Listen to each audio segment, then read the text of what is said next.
श्रीमद् राधा रमण लाल की जय। श्री श्री भगवद गीता ग्रंथ की जय। श्री निताय गौर हरि बोल। गोविंद जय जय गोपाल जय जय गोविंद जय जय गोपाल जय जय राधा रमण हरि गोविंद जय जय राधा रमण हरि गोविंद जय जय गोविंद जय जय गोपाल जय जय गोविंद जय जय गोपाल जय जय राधा रमण हरि गोविंद जय जय राधा रमण हरि गोविंद जय जय गोविंद जय जय गोपाल जय जय गोविंद जय जय गोपाल जय श्री राधा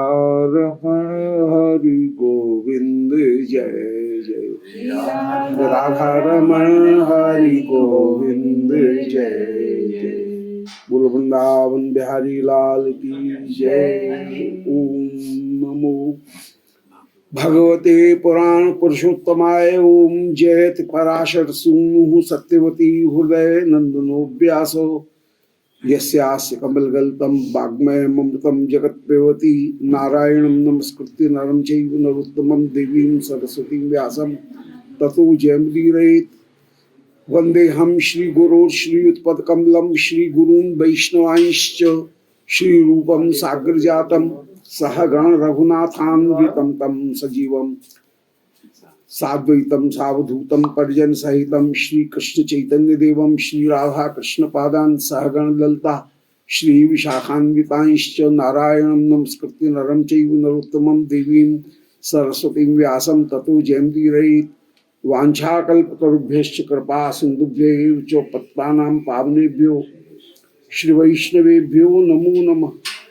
हे श्री सनातन प्रभु करुणाम्बुराशे हे रूप दुर्गत जनैक दयावलोको हे भट्टयुग्म सुमते रघुनाथ दासो श्री जीव में कुरुत मंदमते दयाम दरात।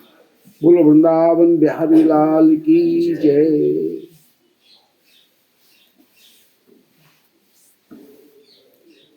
परम मंगल श्रीमद् भगवद गीता उनके अंतिम अध्याय 18वें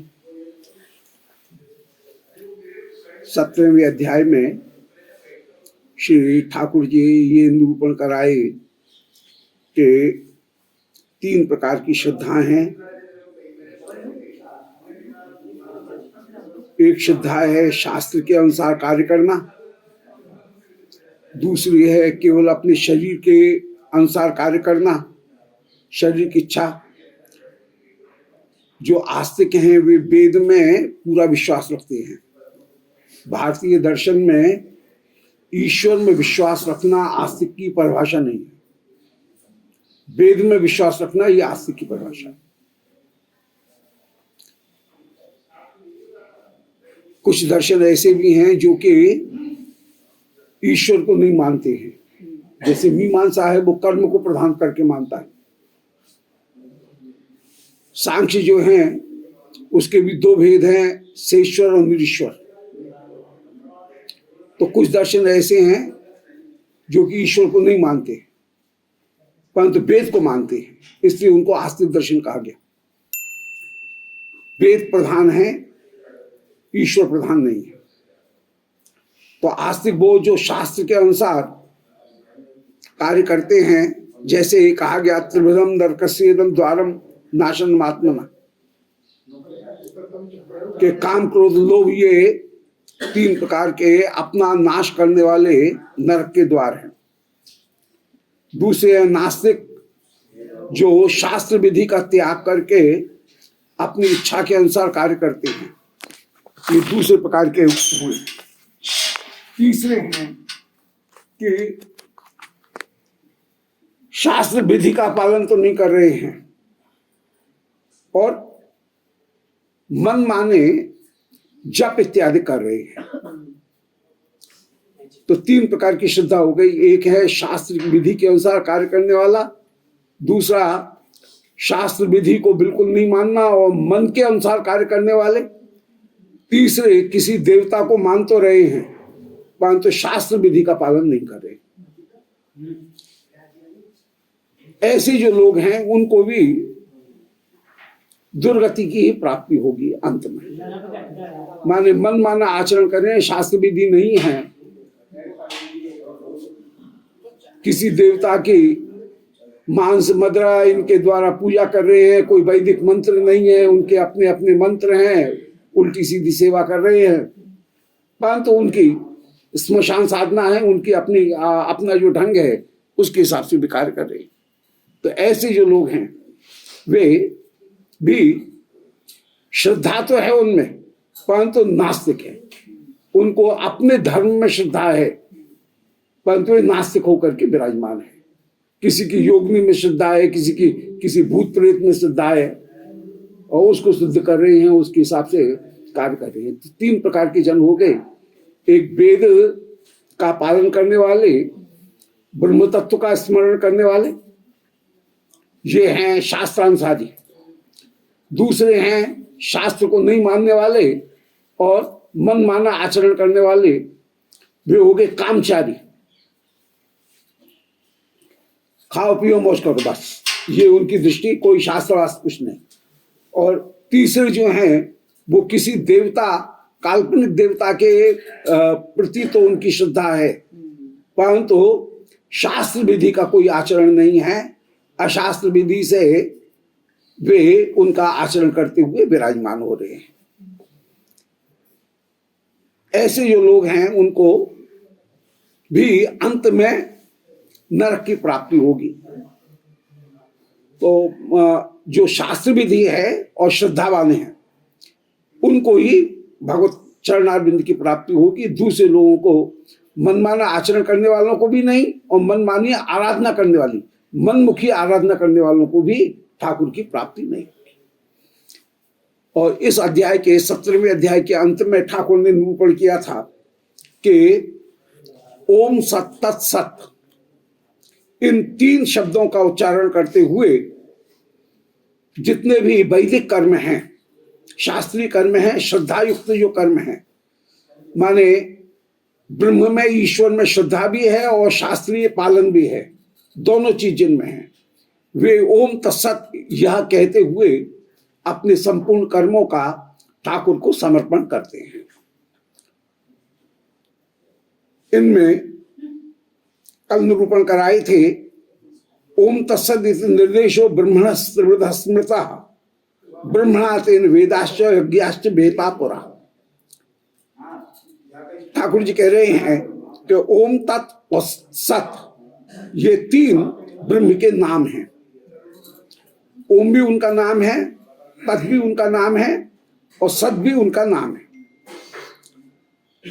ओम का तात्पर्य है वे सबके आश्रय होकर के विराजमान हैं। ये ओम का अर्थ। अ माने वासुदेव, उ माने उनका ज्ञान भक्ति कर्म, ये साधन, इनमें भक्ति साधन प्रधान। और म का तात्पर्य है जीव, अर्थात जीव को भगवत सेवा करनी चाहिए, ये ओम का अर्थ हुआ। और ओम ये ठाकुर का नाम हुआ। कहीं तत्शब्द के द्वारा जो सामने नहीं दिख रहा है, उस तत्शब्द के द्वारा भी ब्रह्म का निर्देश होता है, तत्वमसि इत्यादि के द्वारा। तो तत् कहते हैं जो बिल्कुल आंखों के सामने तो नहीं दिख रहा है परंतु है, जो सामने दिख रही है उसको कहेंगे इदम, जो कुछ दूरी पर है उसको कहेंगे असौ, जो सामने है ये पर कुछ दूरी पर है। और जो आंखों के सामने नहीं है वो उसको कहेंगे तत्, परंतु उसका भी अस्तित्व है। तो इदम, अदस और तत्, ये तीन सर्वनाम शब्दों का, प्रोनाउंस का प्रयोग होता है। इनमें तत् पदार्थ जो है वह ब्रह्म पदार्थ ही है। तो ओम तत्सत ये तो तत् माने भी ब्रह्म, और वेदों में तत् शब्द का प्रयोग तत्वमसि इत्यादि, तत् माने वह ब्रह्म तू ही है, जीव भी ब्रह्म है, ऐसा तत् शब्द के द्वारा निरूपण किया। और सत तो है ही है, सत माने जो त्रिकाल अबाधित होकर के भूत भविष्य वर्तमान तीनों में अबाधित होकर के विराजमान हो, उसको सत कहेंगे। तो ये ओम तत् और सत ये तीन ब्रह्म के नाम हैं, और इन तीन नामों का उच्चारण करते हुए ही जितने भी कर्म हैं उनको भगवान को समर्पित किया जाएगा। तो ओम सर्वश्रुत प्रसिद्ध ब्रह्म का नाम है, और यह बीज है। जैसे बीज से सारे वृक्ष उत्पन्न होते हैं, बीज से ही पूरा वृक्ष उत्पन्न होता है, ऐसे ही ओम प्रणव जो है, उन प्रणव से सारे बीज जितना भी आगे का कर्मकांड है, वो कर्मकांड, ज्ञान कांड, भक्ति कांड, सब ओम से ही प्रकट हुआ है। तत्का तात्पर्य है कि जिसका निराश न हो उसको हम तत् कहेंगे। तो तत् को हम कहते हैं आत्म निरसन वृत्ति के द्वारा जिस वस्तु को प्राप्त हो किया जाए उसको। अब ये आत्म निरसन वृत्ति क्या है, अब जैसे समझ लें, इसको हमने मान लिया जैसे तत्, तो इस तत् से भिन्न जो कुछ भी दिख रहा है उसको हम क्या कहेंगे, अतत्। और अतत् का निरसन करेंगे तो क्या बचेगा, वापस यही तत् बचेगा। तो अतत् जो है माने जो मूल आश्रय पदार्थ है, उसके स्वरूप से भिन्न जो वस्तु है उसको हम अतत् कहेंगे, और अतत् का निराश कर देंगे, अतत् को हटा देंगे तो तत् ही बचेगा। तो स्वरूप भूत श्री राधारमण लाल ही बचेंगे। हाँ, माने जो सबका आश्रय है उसको हम तत् कहेंगे, उससे भिन्न जो है, जो आश्रय नहीं है, टिका हुआ है, उसको हम कहेंगे अतत्, और अतत् को हटा देंगे तो तत् ही बचेगा। जैसे उदाहरण के लिए कहा था, मानो सबका आश्रय ये है एक कागज का टुकड़ा, अब इससे भिन्न जो कुछ भी है उसको हम, इसका नाम तत् दिया, तो इसको और सबको क्या कहेंगे, इसको क्या कहेंगे, इसको अतत् कहेंगे। और अतत् का निरसन माने अतत् को हटा दो तो बचेगा तत् ही बचेगा। तो जो सबका आश्रय है वही अंत में बचेगा। माने ईश्वर से सारा जगत उत्पन्न हुआ, जगत जब प्रलय को प्राप्त हो जाएगा तब ईश्वर ही एकमात्र शेष बचेगा। ये तत् का अर्थ हुआ। तो तत् माने जिसका निराश होकर के दे लेने के बाद में जो बचे उसका नाम तत् है, उसका नाम ही शेष है। जो दे लेकर के बचे उसका नाम शेष है। तो वो हो सकता है महाराज जी तत् आत्मा, बस वो ऐसे ही अपना शरीर जब, हाँ, तत् शरीर जो है हाँ, वो अतत् हो गया, और जो जीवात्मा है वो तत् हो गई। जीवात्मा भी जहां रहेगी वो मुख्य तत्व हुआ। जीवात्मा माने कहीं व्यावहारिक दृष्टि से उसको तत् कह दिया, पर तो मूल तत्व वो रहा। और सत का, हाँ, कूटस्थ तत्व में डिफरेंस क्या है? कूटस्थ और तत्, उतत्, कूटस्थ, हाँ, कूटस्थ एक ही चीज है, कूटस्थ और तत् एक ही चीज है। कूटस्थ एक ही है। कूटस्थ माने जिसका लय और विक्षेप नहीं हो उसको कूटस्थ कहेंगे, माने अंत में जो वस्तु बचेगी उसको कूटस्थ कहेंगे। और सत का तात्पर्य है कि वह मूल अस्तित्व उसका ही है, उसके द्वारा ही सारी वस्तुओं का को ग्रहण किया जा रहा है। इसलिए ठाकुर जी ने ये कहा, सद्भावे साधुभावे च सत इत्यभिधीयते, माने ब्रह्म में और साधुभाव में, माने ब्रह्म को प्राप्त करने वाले जो उपाय हैं उनको भी सत ही कह दिया जाता है। कभी कभी कारण और कार्य, आधा और आधे, इनको एक कह दिया जाता है। तो सद्भावे और साधुभावे, सद्भाव माने ब्रह्म और साधुभाव माने ब्रह्म को प्राप्त कराने वाला जो वस्तु है उसको भी सत ही कह दिया जाता है। तो भजन को भी सत कहा जाएगा, हरि नाम को भी सत कहा जाएगा। तो हरि नाम ठाकुर को प्राप्त कराने वाला है। जैसे एक व्यक्ति घी पी रहा है और कोई उसे पूछा है, भाई क्या हो रहा है? बोले अमृत में आयु पी रहा हूं। अब घी से आयु बढ़ती है, इसलिए घी को ही आयु कह दिया गया। इसको कहते हैं उपचार, के कारण ही कार्य बन जाए। घी के द्वारा आयु बढ़ेगी तो वो तो ये कह रहा है, भाई यही तो मेरी आयु है, यही तो मेरा जीवन है, इसको पी रहा हूं।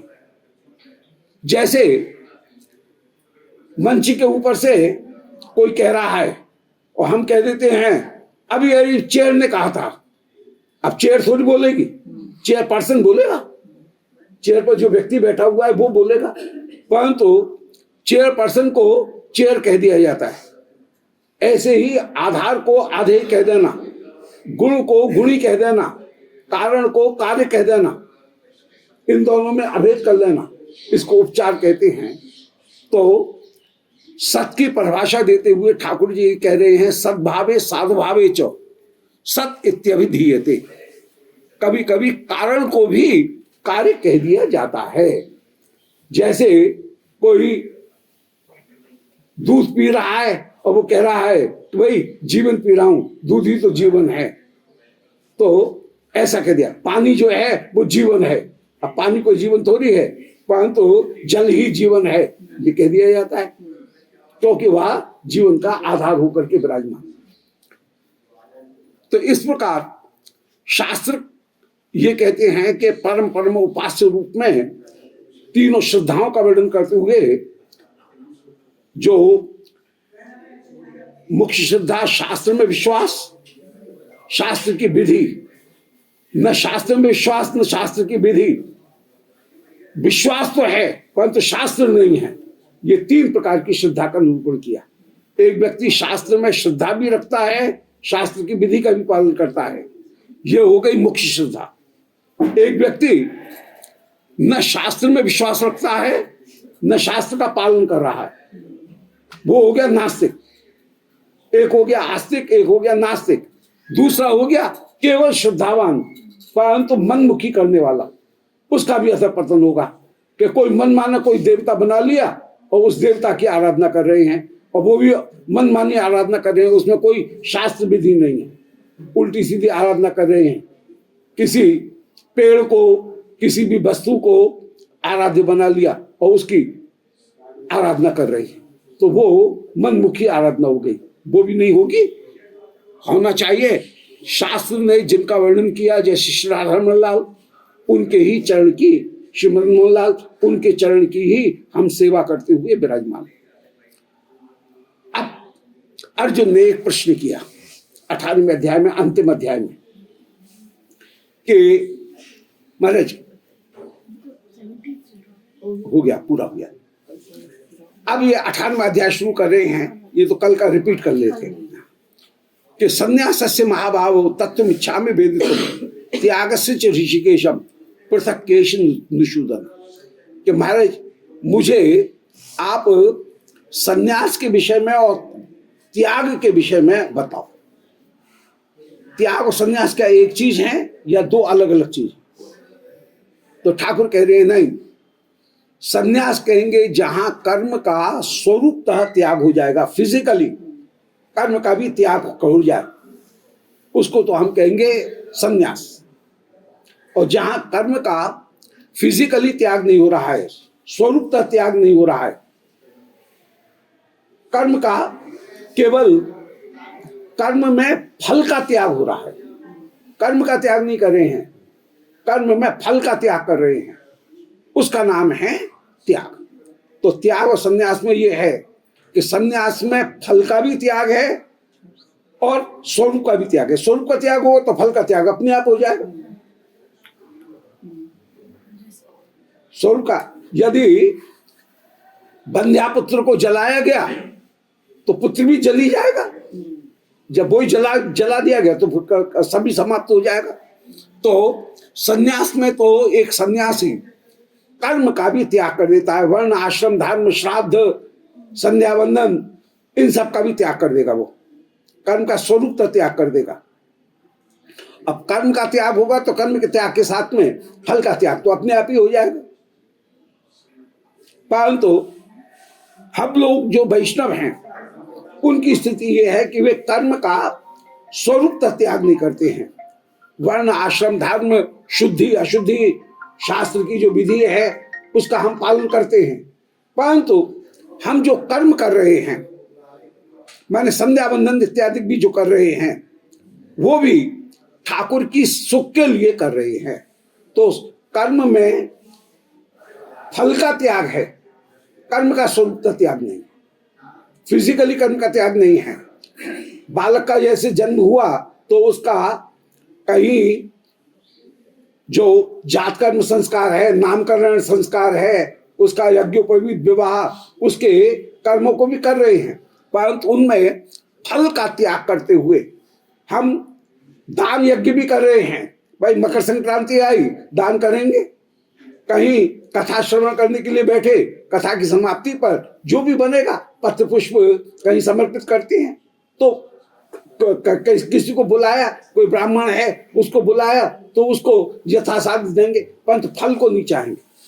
तो कर्म का त्याग नहीं है। दान यज्ञ तप इन कर्मों का त्याग नहीं है, परंतु कर्म में फल बुद्धि का त्याग है। और फल यदि चाहा तो केवल ये कि इसके द्वारा ठाकुर जी प्रसन्न हो। तो ठाकुर जी ने यहाँ पर श्री कृष्ण भगवान ने संन्यास और त्याग इनका अंतर बता दिया। संन्यास में स्वरूपतः कर्म का भी त्याग है और फल का भी त्याग है, जबकि त्याग में स्वरूपतः कर्म का त्याग नहीं है। हमारा जो नियम है उसको पालन करेंगे, स्नान दान वो सब कुछ करेंगे, तिथि के ऊपर माता पिता के श्राद्ध इत्यादि के ऊपर जैसे उनको श्राद्ध करा रहे हैं, भोजन करा रहे हैं, वो सब करेंगे, परंतु फल की प्राप्ति नहीं, उससे फल की कोई इच्छा नहीं है। फल ठाकुर जी को समर्पित किया गया। ठाकुर की प्रीति लगे, उनकी आज्ञा का हम पालन कर रहे हैं। मालिक की आज्ञा का पालन सेवक को करना है, इस दृष्टि से हम सेवा करते हुए विराजमान हैं। तो ये हो गया त्याग। ठाकुर ये कह रहे हैं कि संन्यास की अपेक्षा त्याग ज्यादा श्रेष्ठ है। गृहस्थी तो कर्म का भी त्याग कर देता है, स्वरूप तो त्याग करेगा, परंतु गृहस्थी त्याग नहीं करेगा। वह कर्म ही कर रहा है, कर्म में निष्काम कर्म करते हुए वह कर्म का त्याग भी करता है, इसलिए त्याग ज्यादा श्रेष्ठ है। अब तीसरा जो वस्तु है वो है भक्ति। हम भक्ति के लिए कर्म करते हैं और वर्णाश्रम धर्म का पालन करते हुए उनको भी भक्ति का एक भाग बना ले, और उसको हमने जो कर्म किए इनका सुंदर फल हमको ठाकुर को समर्पित करना है, ये विचार करते हुए बड़ी ईमानदारी से पूरी निष्ठा के साथ में हम कर्म करेंगे। जो दुकान मकान फैक्ट्री हम अपना काम कर रहे हैं, नौकरी, उसको बहुत ईमानदारी के साथ में करेंगे, क्योंकि इसका फल हमको ठाकुर को समर्पित करना है। उल्टा सीधा नहीं है, आधा आधा किया आधा पटका, ऐसा नहीं। उसको भी पूरी जिम्मेदारी से अपनी पूरी स्किल, अपनी पूरी क्षमता, उनको आप कहीं विनियोग करते हुए, उनका उपयोग करते हुए कर्म का जो फल मिलेगा उसको ठाकुर को समर्पित करना है। ये दृष्टि यहाँ पर हो, ये हो गया कहीं आरोप सिद्धा भक्ति।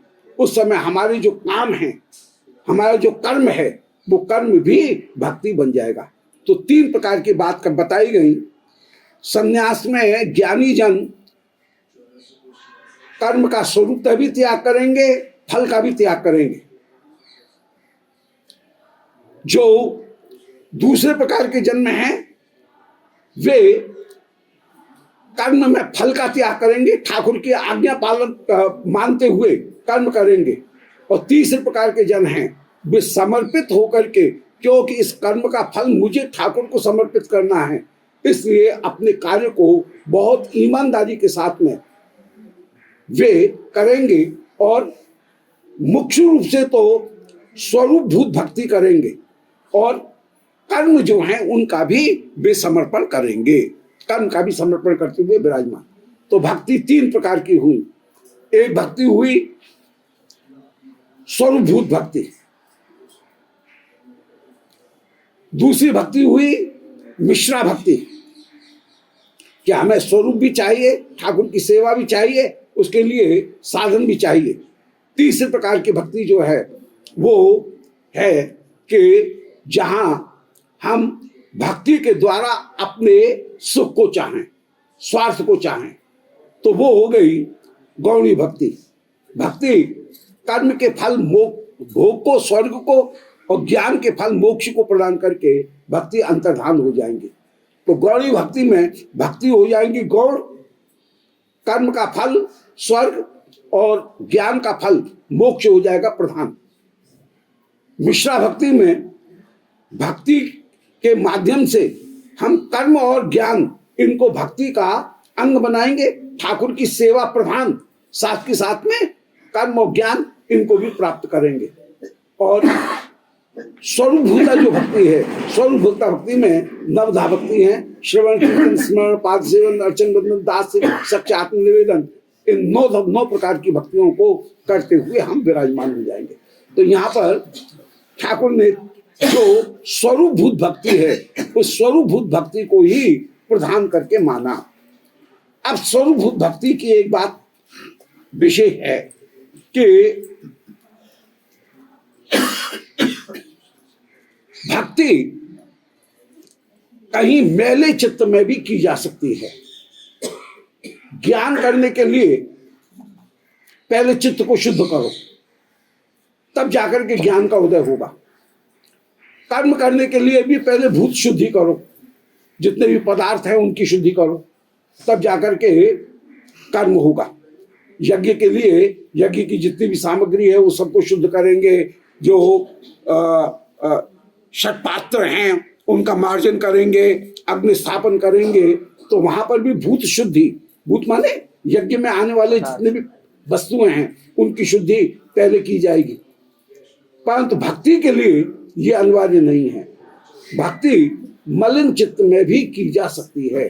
भक्ति इतनी प्रभावशाली है कि वह चित्त को शुद्ध भी करेगी और चित्त को शुद्ध करके मुख्य जो फल है उस मुख्य फल को भी भक्ति प्रदान कर देगी। दोनों चीज। ये एक ऐसी औषधि है जो कि रोग को भी दूर करेगी और शरीर को पुष्ट भी करेगी। इसको कहते हैं रसायन, जो रोग को भी दूर करे और शरीर को पुष्ट भी करे। केवल रोग को दूर करे वो केवल औषधि है, परंतु रसायन उसे कहेंगे जो रोग को भी दूर करे और शरीर को भी पुष्ट करे। तो भक्ति मलिन चित्त में, रोगी चित्त में भी यदि भक्ति की गई तो भक्ति के अपने प्रभाव से रोग भी दूर होंगे और परम फल की भी प्राप्ति हो जाएगी। जैसे भक्तिम पराम भगवत प्रतिलभ्य कामम हृदरोग माश्वपनो तेचरेण धीरा।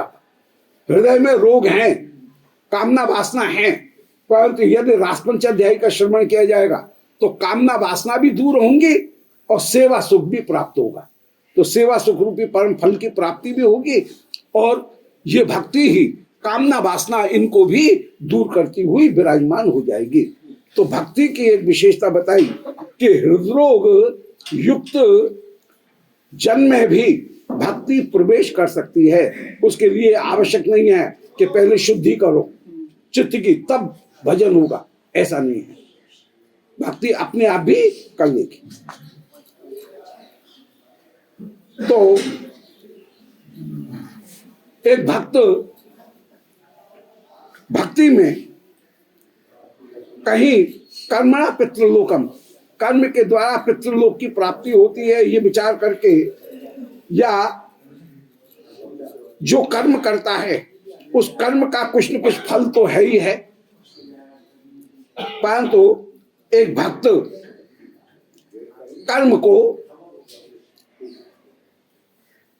भी करता रहेगा, परंतु उन कर्म को भी कहीं कहीं समर्पित कर देगा। तो समर्पित होकर के कर्म करना ये ठाकुर विशेष रूप से यहां पर कह रहे हैं। और हम लोगों को ये कह रहे हैं कि यज्ञ दान तप कर्म न ताज्यम कार्य में भी, यज्ञ दान तप इनका स्वरूपतः त्याग नहीं करना चाहिए। इनमें फल बुद्धि का कि यज्ञ करने से मुझे ब्रह्म मिल जाएगा, कृष्ण सेवा सुख मिल जाएगा, इस भाव का त्याग करना चाहिए। यज्ञ से उसकी प्राप्ति, यज्ञ ठाकुर की प्राप्ति ठाकुर की सेवा के द्वारा ही होगी। यज्ञ दान तप से ठाकुर की प्राप्ति नहीं होगी। तो ये यहाँ पर ये कहना चाह रहे हैं कि यज्ञ दान तप ये जो हैं इनका पालन तो करना है, परंतु इनमें कर्म फल बुद्धि का त्याग कर देना, फल बुद्धि का त्याग करते हुए विराजमान। इसलिए संग त्याग करके, आसक्ति का त्याग करके इनका निरंतर निरंतर सेवन करते हुए साधक विराजमान हो। नियतस्य तो संन्यास कर्मणा नोपपद्यते, जो नित्य कर्म है। अब यहां पर एक बात कह दी ठाकुर ने कि नित्य कर्म का कभी भी त्याग नहीं होगा। वर्णाश्रम धर्म में जो नित्य कर्म है, जैसे नित्य स्नान करना, नित्य जप करना, माता पिता को प्रणाम करना, घर में जो देवता इष्ट के स्वरूप विराजमान है उनकी सेवा करना, तो ये नित्य कर्म का त्याग नहीं होगा। दान देना, यज्ञ अध्ययन दान, ये नित्य कर्म है। कुछ न कुछ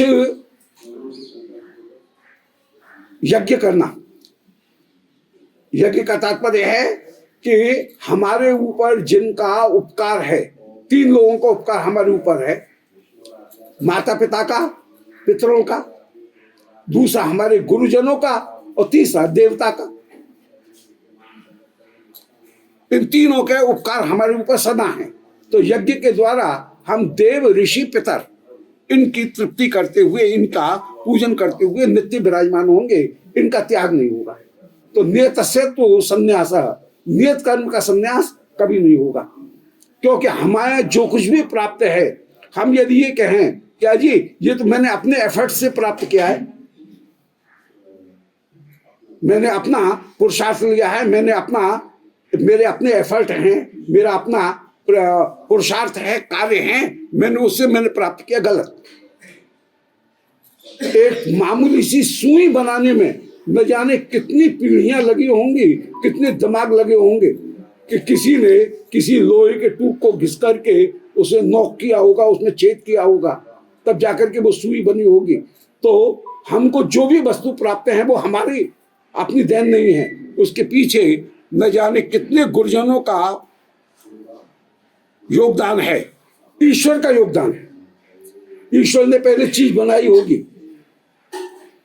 खनिज बनाया होगा, लोह खनिज, फिर उसका किसी ने उससे कोई रॉड बनाई होगी, कोई तार स्ट्रिंग बनाई होगी, फिर उसमें छेद किया होगा, तब जाकर के एक सुई बनी होगी। तो ईश्वर का भी योगदान है, माता पिता का भी योगदान है, और हमारे गुरुजनों का भी योगदान है। तो हमने सब्जी बनाई और अपने आप से कहते हैं हमने सब्जी बनाई। हाँ, ये बात तो उसमें यही तो कहना चाह रहे हैं कि हम किसी भी कोई भी वस्तु वह हमने अपनी बनाई है, हम ऐसा नहीं कह सकते हैं। न जाने कितने लोगों का उसमें पीछे योगदान रहा है। अब जिनका योगदान रहा है उनके प्रति यदि हम अकृतज्ञ हो जाएं तो ये एक बुरी बात होगी। उनके प्रति हमको ग्रेटफुल तो होना ही है, उनके प्रति आदर का भाव तो कहीं न कहीं रखना ही पड़ेगा। ऐसा तो है नहीं कि हमसे उनको बिल्कुल उनका हम उनको नेग्लेक्ट कर दें, डिस्कार्ड कर दें, ऐसा नहीं है। तो यज्ञ की भावना यही है, यज्ञ का अर्थ ही है कि हमको जो कुछ भी प्राप्त है इसमें जिन लोगों का भी योगदान है उनके प्रति भी हम आदर प्रकट करें। इसमें सबसे बड़ा योगदान जो है वह ईश्वर का है। फिर इसके बाद में योगदान जो है वो माता पिता का है कि जिन्होंने हमको ये शरीर दिया, जिनकी कृपा से शरीर मिला। और फिर तीसरा जो योगदान है वो हमारे गुरुजनों का है कि उन्होंने वस्तुओं का उपयोग करना हमको सिखाया। अतः यज्ञ की भावना, यज्ञ का कॉन्सेप्ट ही ये है, यज्ञ की भावना ये है कि किसी कार्य को करने में हमको जो भी अभी तक उपलब्धि हैं, उन उपलब्धियों में जिन जिन का भी योगदान है उनके प्रति कहीं हम ग्रेटफुल हों, उनके प्रति कहीं हम करुणाशील, उनके प्रति आदरशील होकर के, कृतज्ञ होकर के हम विराजमान हों। तो कृतज्ञता धारण करना ये मुख्य वस्तु होकर के विराजमान है। तो यज्ञ, दान और तप, दान और ध्यान, यज्ञ ध्यान दान, ये जीव मात्र के नित्य कर्म है।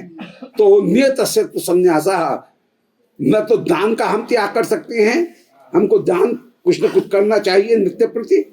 अपने हाथ को थोड़ा सा लंबा बनाना ही चाहिए, ये नहीं कि सदा जेब में रख रखें, मुट्ठी भीज करके रखें, हाथ को थोड़ा लंबा भी करना चाहिए। अध्ययन नित्य करना चाहिए, स्वयं भी पढ़ना चाहिए, गुरुजनों के पास में जाकर के उनसे उपदेश भी ग्रहण करना चाहिए। यज्ञ, अध्ययन और दान, ये तीन चीज। यज्ञ का तात्पर्य है जिनका हमारे ऊपर उपकार है उनके प्रति कृतज्ञता धारण करना। दान माने सारी वस्तु हमारे लिए नहीं है, हम संख्या की वृद्धि कर सकते हैं, परंतु जिनको वे उन वस्तुओं की आवश्यकता है, जो नीडी हैं, ऐसे व्यक्तियों को भी हम अपने से अतिरिक्त जो अब बचा हुआ है उसको कुछ न कुछ प्रदान कर। हम केवल संख्या की वृद्धि कर सकते हैं, भोग एक सीमा तक ही कर सकते हैं। बैंक बैलेंस भले बढ़ा दें, परंतु उसका उपयोग हम एक सीमा तक ही कर सकते हैं, उससे ज्यादा नहीं कर सकते हैं। अब 4 रोटी से ज्यादा थोड़ी खाएंगे, 5 रोटी से ज्यादा थोड़ी खाएंगे, तो ये थोड़ी है कि खाते ही चले जाएंगे, एक सीमा वहां पर भी आएगी। तो भोग हम पूरा नहीं कर सकते हैं, संख्या बढ़ा सकते हैं, परंतु संख्या बढ़ाने पर न ध्यान दे करके दान का जो कॉन्सेप्ट है वो यही कहता है कि हमको जितनी अपनी आवश्यकता है उसके अतिरिक्त भी यदि हमारे पास में है, या अपनी आवश्यकताओं को न्यूनतम करते हुए अपनी जीवन यात्रा चल जाए, इसके अतिरिक्त भी कुछ बचता है तो उसमें से भी, अपने भाग में से भी हम किसी को कुछ प्रदान करें। ये दान, यज्ञ और अध्ययन से हमारा आत्म विकास होगा। इसलिए निरंतर अध्ययन करना चाहिए, निरंतर दान और निरंतर यज्ञ, ये तीन ये नियत हैं। तो नियत से संन्यासा कर्मणः नोपपद्यते, नियत कर्मों का संन्यास नहीं करना चाहिए, इनका फिजिकली त्याग नहीं होगा, इनमें साधन बुद्धि का त्याग होगा कि इनके द्वारा कृष्ण मिल जाएंगे, ऐसा नहीं। कृष्ण मिलेंगे कृष्ण सेवा करने से, परंतु ये उसमें सहायक होकर के विराजमान होंगे। बिल्कुल वैसे ही समझ ले जैसे कि डॉक्टर एक तो देता है मुख्य दवाई और उसके साथ में लाल पीली एक आध गोली बूस्टर की और विटामिन की और देता है, परंतु ये सब मिलकर के एक कंपाउंड बन करके शरीर के साथ में रिएक्शन करेंगे और रिएक्शन करके वो कहीं फल को प्रदान करेंगे, परंतु वो भी बेकार नहीं है। वो जो लाल पीली गोली दी है उसने, वे भी उपयोगी ही है, वे व्यर्थ नहीं। तो भगवान कह रहे हैं ये परमत तो ये है कि कर्म का भी त्याग कर दिया जाए या मनमाना कार्य किया जाए। मेरा अपना स्वमत ये है कि कर्म का स्वरूपतः त्याग नहीं करना चाहिए। ज्ञानी भी स्वरूपतः कर्म का पूरी तरह से त्याग नहीं करता है, वह उपकरण के यज्ञ का त्याग कर देता है, परंतु वह ब्रह्म यज्ञ का त्याग नहीं करता है। माने पहले जो उपकरण से वो यज्ञ कर रहा था, दान कर रहा था, अब वो न करके अब वह जो दान यज्ञ अध्ययन कर रहा है वह कहीं मानसिक रूप में, ब्रह्म रूप में कर रहा है कि ब्रह्मार्पणम ब्रह्महवि ब्रह्मात्मक ब्रह्मणा होतम ब्रह्मैवतेन गंतव्यम ब्रह्म कर्म समाधिना, ये जो भाव है उसको वह योगी भी सदा ध्यान करते हुए विराजमान होता है। तो कर्म का स्वरूप भले भले वो वैसे यज्ञ नहीं कर रहा है योगी, परंतु वह ब्रह्म में मैं अपनी भावनाओं को समर्पित कर रहा हूं, तो भाव यज्ञ करते हुए विराजमान है। ब्रह्मार्पणम माने मेरे पास में जो सूक्ष्म है, अर्पण माने चमचा, वो भी ब्रह्म ही है। ब्रह्महवि इसमें ब्रह्म या ज्ञान ही हवि माने घी है। तो यज्ञ में पहले तो चमचे का प्रयोग करते, शुक्रवा का प्रयोग करते हुए फिर घी का हवन करता था। अब वो कह रहा है कि ना, ब्रह्मार्पणम, जो मेरे पास में साधन है वो भी ब्रह्म है, हवि भी ब्रह्म है, ब्रह्माग्नव अग्नि भी ब्रह्म है, और कर्ता भी मैं भी ब्रह्म हूं, और इस प्रकार मैं यज्ञ कर रहा हूं। तो यज्ञ का त्याग नहीं किया उसने, नियत कर्म का त्याग नहीं किया, यज्ञ अध्ययन दान इनका वो पूरी तरह से त्याग नहीं कर रहा है, फिजिकली उसका त्याग कर रहा है, परंतु मानसिक दृष्टि से अभी भी वो उसको अपनाए हुए है। तो शुरू में 18वें अध्याय में संन्यास और त्याग इनका विवेचन चल रहा था। तो उन्होंने ये कहा, ठाकुर जी ने ये कहा कि फिजिकली सबका त्याग नहीं करना चाहिए, उनको कहीं हमें उनमें साधन बुद्धि का त्याग करना चाहिए। और अंत में भी यही कहेंगे, सर्वधर्मान् परित्यज्य मामेकं शरणं व्रज। तो भक्ति भी तो एक मुख्य धर्म है, चलो उसका भी त्याग करो, हाय हाय गड़बड़ हो जाएगी। तो सर्वधर्मान् का तात्पर्य है कि ज्ञान कर्म भक्ति इनमें साधन बुद्धि का त्याग है, इनका स्वरूप का त्याग नहीं है, भजन का त्याग नहीं है। भजन मेरे भजन करने से ठाकुर मिल जाएंगे ऐसा नहीं है, मेरे भजन करने से ठाकुर की शायद कृपा आकर्षित हो जाए, मुझे जो भगवान की प्राप्ति होगी वो उनकी कृपा से होगी। तो भक्ति में भी साधन बुद्धि का त्याग हुआ, कर्म में भी साधन बुद्धि का त्याग, ज्ञान में भी साधन बुद्धि का त्याग, और भक्ति में भी साधन बुद्धि का त्याग। अर्थात ये अभिमान नहीं होना चाहिए कि मैं 64 माला करता हूं, मैं 1 लाख मंत्र जप करता हूं, ठाकुर मुझे मिल जाएंगे, ऐसा नहीं हो सकता है। ठाकुर मिलने तो एक बार नाम लेने से भी मिल जाए, और कभी 3 लाख जप करने पर भी ठन पाल कुछ नहीं मिल। तो अपने साधन में साधन बुद्धि का कहीं त्याग करते हुए साधक को विराजमान होना चाहिए। तो निज मत जो है वो निज मत ठाकुर का ये है कि काम्य कर्मों का वह पूरी तरह से त्याग करेगा, सत्य वह काम्य कर्म का त्याग करे, नित्य कर्म का त्याग नहीं करे, परंतु नित्य कर्म में साधन बुद्धि का त्याग करे। फिर से दोहरा दे, काम्य कर्म और पाप कर्म इनका स्वरूप का त्याग, बिल्कुल कहीं कोई कंप्रोमाइज नहीं, कोई ढिलाई नहीं। पाप कर्म काम्य कर्म इनका त्याग करना, तो काम्य कर्म का त्याग किया जाएगा, पाप कर्म का बिल्कुल त्याग किया जाएगा, काम्य कर्म का भी माने इससे मुझे ये फल मिल जाए इसका भी त्याग किया जाएगा, क्यों बंधन को देने वाला है काम्य कर्म भी। परंतु जो नित्य कर्म किए जा रहे हैं उनका कहीं स्वरूप का त्याग नहीं है, उनमें फल बुद्धि का त्याग किया जाए। अब त्याग की बात चल रही है, संन्यास और त्याग की बात चल रही है, प्रसंग जो है वो त्याग का चल रहा है। तो त्याग में भी फल बुद्धि का त्याग ये ही मुख्य त्याग है, और इनमें नियत कर्म जो हैं नित्य कर्म उनको साधक करते हुए विराजमान होगा।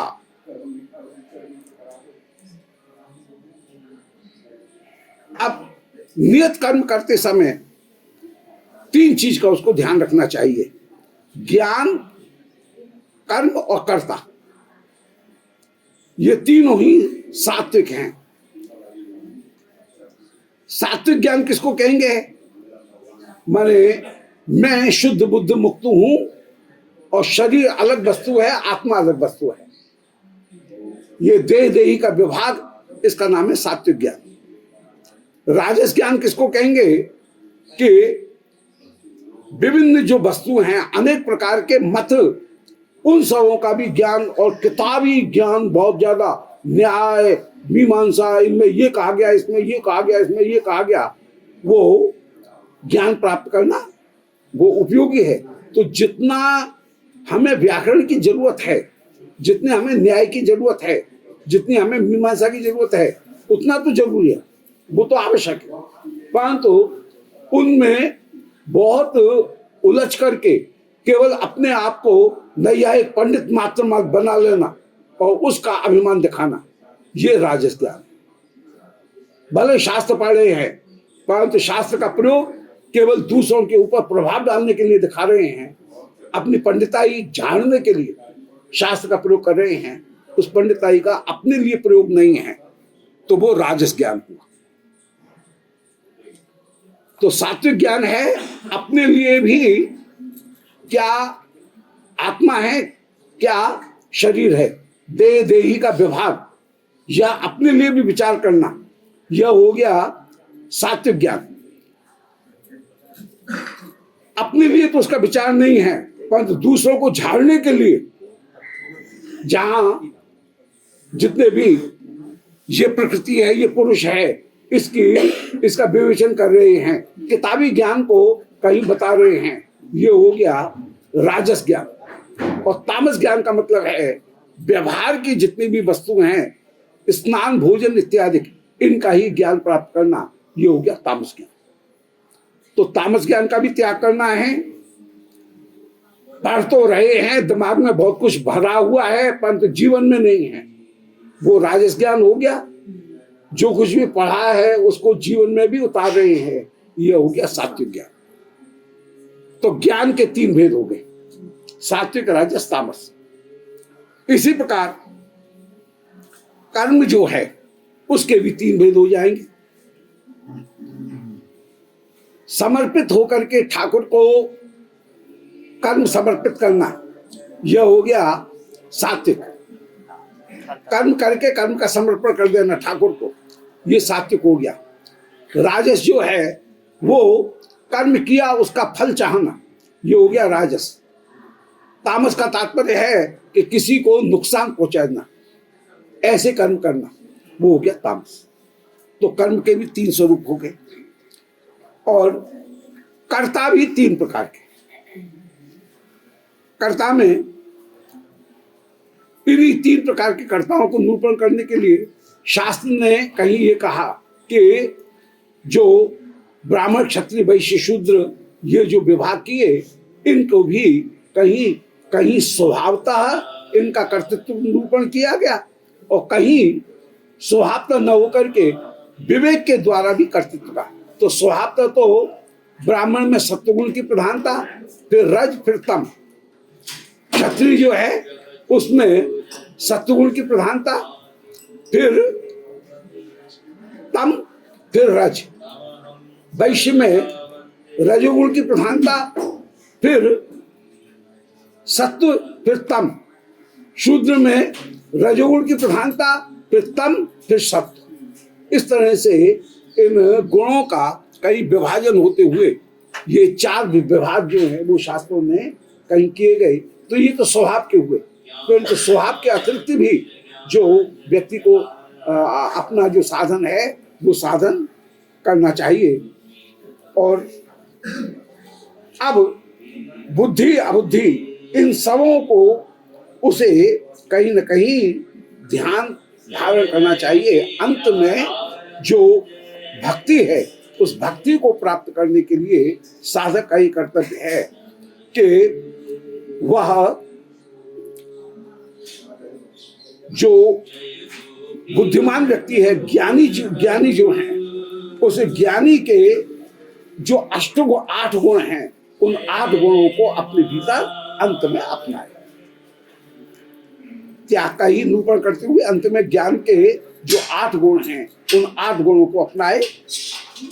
बुद्धि अबुद्धि माने बुद्धिया युक्त, बुद्धि अबुद्धि से युक्त होना, धैर्य धारण करना, फिर शब्द इत्यादि विषयों का त्याग करना, राग द्वेष का त्याग करना, एकांत सेवी, कम भोजन, वाणी को मन वाणी को वश में करना, ध्यान योग से परे होना, युक्त होना, अहंकार, बल, दर्प, क्रोध इनका त्याग करना, निर्मम और ब्रह्म भूयाय कल्पते, अंत में अपने आप को ब्रह्म का अंश मानना।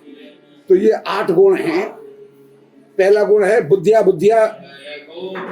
विशुद्धिया युक्ता, द्वितीय आत्मानम नियम विचो, शब्दादीन विषयन तत्वा, राग द्वेषो विदस्य चौ। ये पहला गुण हुआ कि बुद्धि अबुद्धि से युक्त होकर के विराजमान होना।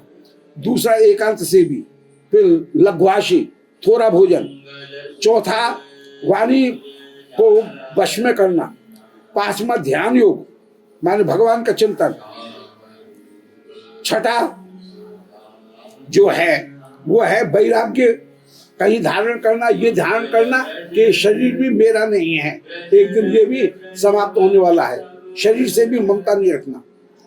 सातवां जो है वो कहीं दूसरी जगह पर ममता नहीं रखना, और ब्रह्मभूत होना। ये 8 गुण इनको एक योगी विचार करता है, ब्रह्मभूयता वह धारण करते हुए विराजमान होगा।